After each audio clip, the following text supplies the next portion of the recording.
So, how's everyone's quarantine going? I personally, like many others, have been playing a lot of Animal Crossing. I remember back when New Leaf came out, I had just started college, and it was a great way for me to occasionally escape the stress of exams and late nights. And now that New Horizons is out, it's a great way to escape the stress of the outside world.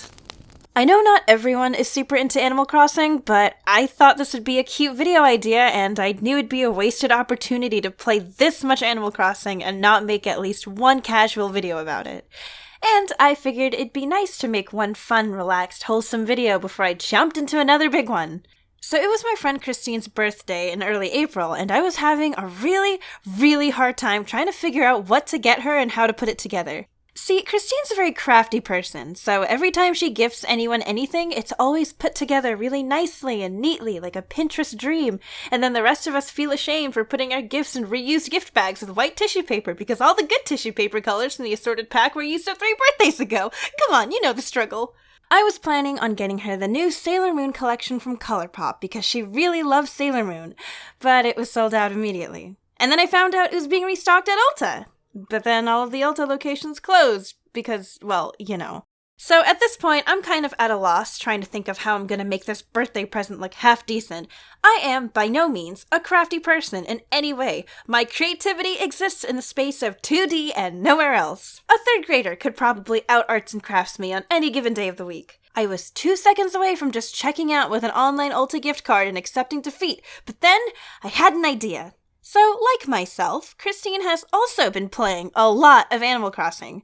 She still has to go into work every day, and every time she comes home, her relaxation time is put into her Animal Crossing island. Now, for those unfamiliar, in the game, there's presents attached to balloons that occasionally fly over your island, and if you pop them with a slingshot, you can get goodies like money and furniture and clothes.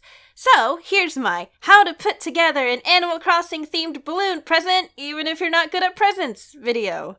And perhaps you're thinking, Emily, it's literally a wrapped gift with a balloon attached to it. That's incredibly simple. And you know what?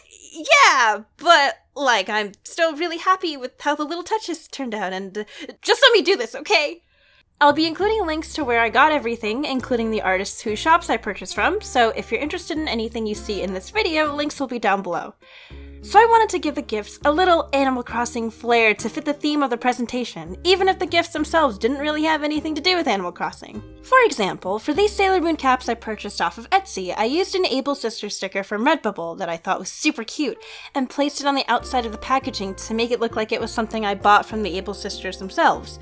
I actually liked these so much, I bought extras to use for future occasions where I'd be gifting apparel. For this Aries candle, this star choker, and these Animal Crossing earrings, I decided to make separate DIY recipes. DIY recipes are a new thing that's been introduced in New Horizons, where players can collect little recipe cards and use crafting materials to make various items. I thought it'd be cute to take this concept and make recipes that used actual crafting materials from the game. For these, I used some cardstock that I had lying around in my closet, a pair of scissors for cutting and rounding out the edges of the cards, acrylic paint, some cheap paintbrushes, and a black Sharpie for writing.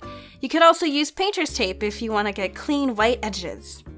Since I ordered the Aries candle in the scent Island Breeze, the DIY recipe calls for 1 Aries fragment, 2 coconuts, and 2 peaches.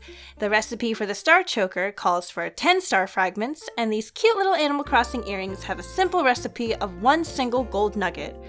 I really liked how the DIY cards added that little extra touch of making it feel like you pulled the gifts out of the actual game, and it was really fun to come up with the recipes too.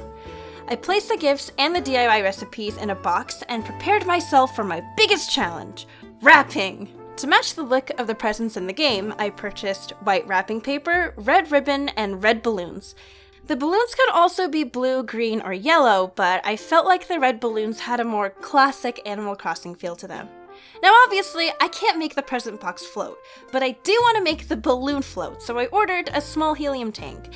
It's a bit expensive, so the balloon is of course a skippable step, but I thought it would really tie the whole thing together, and the nice part is I can save the rest of the helium for future balloon presents. Last but not least, instead of the standard birthday card, I used some leftover cardstock to make a letter like the ones you send and receive in the game. There's a lot of different designs you can choose from, but since her birthday's in April, I decided to paint the limited edition cherry blossom printed letter. Of course, you don't have to use paint for any of this, I just happen to have nothing else, so I'm using paint. But if you already own Copic markers or colored pencils, or if you want to just color it digitally and have it printed, literally any of those options would probably be easier and less messy than using cheap acrylic paint. I'm just willingly giving myself a hard time, I guess. I placed the finished letter in a pink envelope along with these incredibly adorable Animal Crossing sticker sheets from Toaster Kiwi. They were so cute, I had to get some for myself too. Finally, I added the red dot sticker to match how the letters looked in the game and made sure to address it to her in-game villager name. For the finishing touch, I baked some sugar cookies and used these Raymond and Marshall shaped cookie cutters that I also got from Etsy. Raymond's her favorite and Marshall's mine. The cookie cutters are a little difficult to work with because of how detailed they are, so just a word of warning. And ta-da! There you have it! A finished Animal Crossing balloon gift! By the way, to all of my local friends, this is how you're all receiving your birthday gifts this year. To my non-local friends, I can't send helium balloons through the mail, but I can still send wrapped gifts and letters, so if anything, it'll be even more accurate to the Animal Crossing gift receiving experience. If you're not at all interested in Animal Crossing and you still managed to sit through this video, thank you! And I'm sorry. If you happen to have any friends who are aboard the Animal Crossing train, maybe this will give you some ideas for when their birthdays come around the corner. They're small little additions here and there, but I think they really add a lot of fun and an extra personal touch. Also, I'd like to mention I'm definitely not the first person to think of this idea. Animal Crossing is an incredibly popular game series, so balloon presents have always been a thing, and it wouldn't surprise me if IRL DIY recipes started becoming a thing too. Just thought I'd share my own experience in playing with the idea. If you plan on doing something like this and you're like me and you like to order your gifts online, I'd recommend doing all of that well in advance of the birthday you're planning for, just so you don't have to stress about the separate shipping times of the things you're getting. I learned this the hard way. Anyways, I'm gonna get back to working on my next video, and of course, playing plenty of Animal Crossing on the side.